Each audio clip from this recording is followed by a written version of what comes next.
حضرت لقمان حکیم نے اپنے بیٹے کو کہا 3 نصیحتیں تجھے کرنے لگا ہوں، یہ 3000 نصیحتوں کا خلاصہ ہے، اور ان میں بھی 2 کو یاد رکھنا، 1 کو بھول جانا۔ تو بیٹا ہمہ تنگوش ہو گیا، تو حضرت لقمان بولے جو نیکی کی ہے اس کو بھول جانا، جو نیکی کی ہے اس کو بھول جانا، اور موت کو اور اپنے رب کو یاد رکھنا۔ یہ میری ساری نصیحتوں کا خلاصہ ہے۔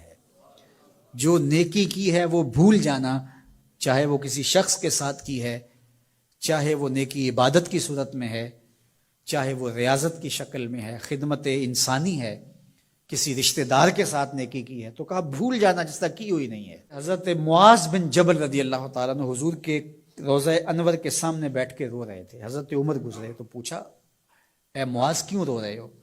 کہا صاحب مزار کا ایک فرمان یاد آیا جس نے رلا دیا۔ کہا وہ کیا فرمان ہے؟ کہا ایک دن حضور نے کہا تھا ادنا سی ریا بھی شرک ہے، تھوڑی سی ریاکاری بھی شرک ہے۔ اللہ صرف اس عمل کو قبول کرتا ہے جو محض اس کے لیے کیا جائے۔ تو نیکی خالص اللہ کے لیے کریں گے تو قابل قبول ہے۔ اللہ تعالیٰ غیرت والا ہے، وہ کسی اور کو اپنے ساتھ شریک ہونا پسند نہیں کرتا۔ تو جب بھی نیکی کرو، یہ ثلث دین ہے، انما الاعمال بالنیات۔ اس حدیث کو علماء نے کہا ہے تیسرا حصہ دین کا اس میں ہے کہ اعمال کا دار و مدار نیتوں پہ ہے۔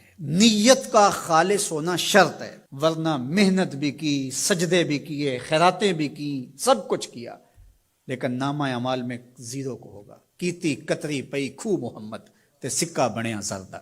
تو ریا سے بچنے کی تلقین کی گئی۔ حضرت لقمان حکیم نے کہا جو نیکی کی ہے اس کو بھلا دینا، اللہ کو اور اپنی آخرت کو کبھی فراموش نہ کرنا۔ جب آخرت مستحضر رہتی ہے، ہر وقت بندہ خیال میں رہتا ہے کہ میں اللہ کے حضور پیش ہونا ہے، ایک میدان لگنا ہے، وہاں ترازو گڑے گا، اعمال تولے جائیں گے، تو خود بخود اپنا محاسبہ کرتا رہتا ہے۔ یہاں وہ کچہری خرید سکتا ہے، عدالتیں خریدی جا سکتی ہیں، تھانے یہاں بک جاتے ہیں، یہاں منصف بک جاتے ہیں، لیکن وہاں اللہ کی پولیس نہیں بکے گی، وہاں کے تفتیشی نہیں بکیں گے، وہاں کے تھانے، وہاں کی کچہریاں نہیں بکیں گی، وہاں ترازو پورا وزن تولے گا۔ یوم تبلی السرائر فما لہ من قوت ولا ناصر۔ فرمایا جس دن راز کھول دیے جائیں گے، کوئی کسی کی مدد نہیں کر پائے گا، اور نہ کوئی طاقت سے اپنے عیب کھلنے سے روک سکے گا۔ تو جب مستحضر ہوگا کہ میں اللہ کے حضور پیش ہونا ہے، ایک کچہری لگنی ہے، ایک عدالت لگنی ہے۔ آج مکار آدمی، جھوٹا آدمی، خائن آدمی، بد کردار آدمی بچ کے نکل جاتا ہے، عدالتوں کو چکمے دے جاتے ہیں لوگ، عدالتیں خرید لیتے ہیں، دھمکا لیتے ہیں، سب کچھ ہو جاتا ہے اس دنیا میں۔ طاقتور کی کوئی بات نہیں کرتا، کمزور پھٹے چڑھا دیے جاتے ہیں، لیکن ایک عدالت ایسی لگنے والی ہے جہاں انصاف ہوگا، جہاں عدل ہوگا۔ تو اس لیے کہا کبھی اس کو فراموش نہیں کرنا، اور دوسرا اپنے رب سے کبھی بھی غافل نہیں ہونا۔ اپنے رب سے جو غافل ہو جاتا ہے وہ زندگی کے مقصد کو کھو بیٹھتا ہے۔ اور اسی کو رومی کہتے ہیں دنیا ہے یہ چیز، دنیا از خدا غافل بدن۔ دنیا کیا ہے؟ کہا سونے چاندی ہیرے جواہرات کا نام دنیا نہیں ہے، خدا سے غافل ہو جانے کا نام دنیا ہے۔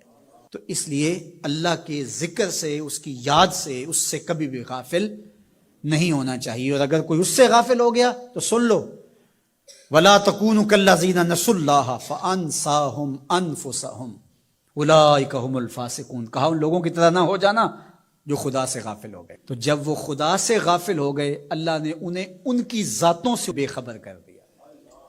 کسی نے کہا اقبال سے کہ تو نے خود ہی کا سبق کہاں سے لیا تھا؟ کہا قرآن کی اس آیت سے لیا تھا۔ اور یہ بات ذہن میں بٹھا لیں، اپنے لیے بھی اور اپنی اولادوں کی طبع میں راسخ کریں جیسے بھی ہو سکے، کہ ایک چیز کو بھول جانا ہے، جو نیکی ہو گئی بھول گئے، اور اللہ کو بھی یاد رکھنا ہے اور آخرت کو بھی یاد رکھنا ہے۔ یہ چیز یاد رہ گئی تو سمجھ جاؤ خیر ہے، اور اگر یہ 2 چیزیں بھول گئیں اور جو بھولنے کی چیز ہے وہ یاد رہی تو سمجھو ہم نے اپنا سب کچھ لٹا دیا۔